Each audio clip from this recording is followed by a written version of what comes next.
Good morning, everyone. My name is Queen Mary T. Oroc, and today we are going to make pickled cucumber.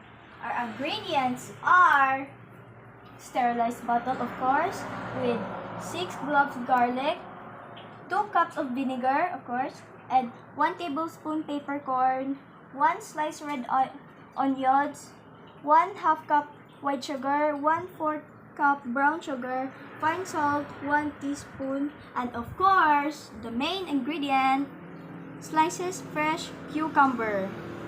This is how to make pickling solution. First, get your pot, add your mixer, then pour the 2 cups of vinegar carefully into the sauce pan.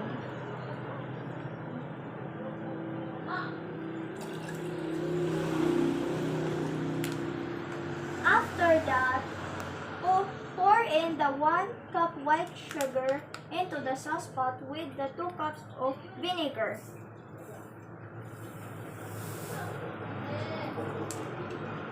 After that, also pour the cup brown sugar.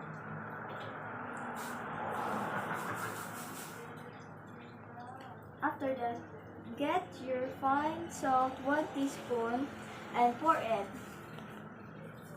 into the sauce pot. Then after that, you stir it.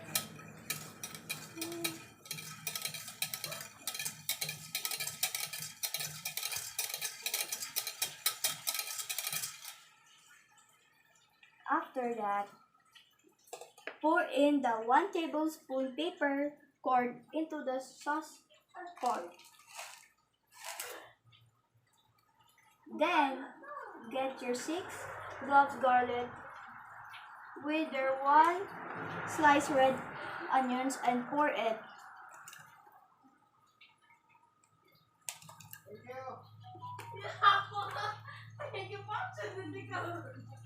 After that, you mix it again.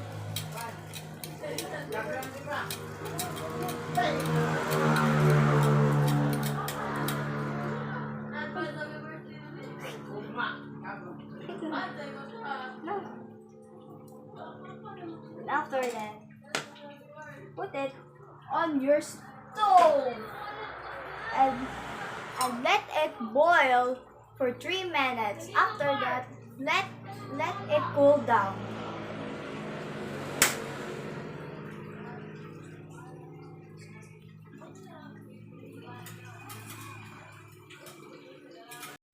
Okay, when it is cooled down,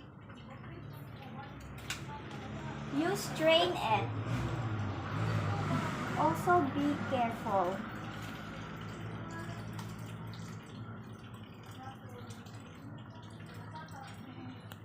After that, you throw away the solid materials and then put it on the table. Then get your sterilized bottle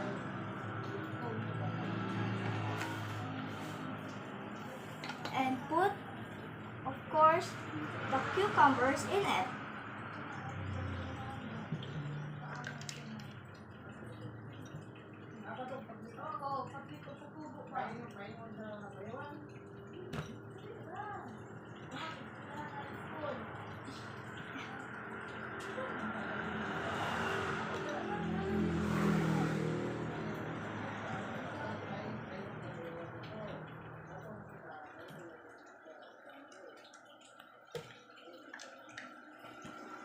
Okay, when you are done, put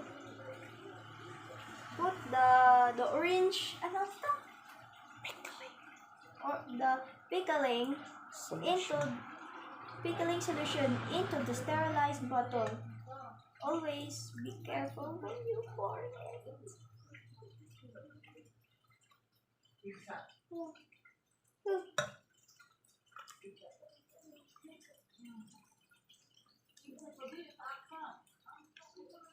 Okay. After that, put the cap and cure it. Now you can preserve it. And that's how you make it. Put it in a refrigerator or any cold places to eat it in 2 to 3 days. That's all, and thank you.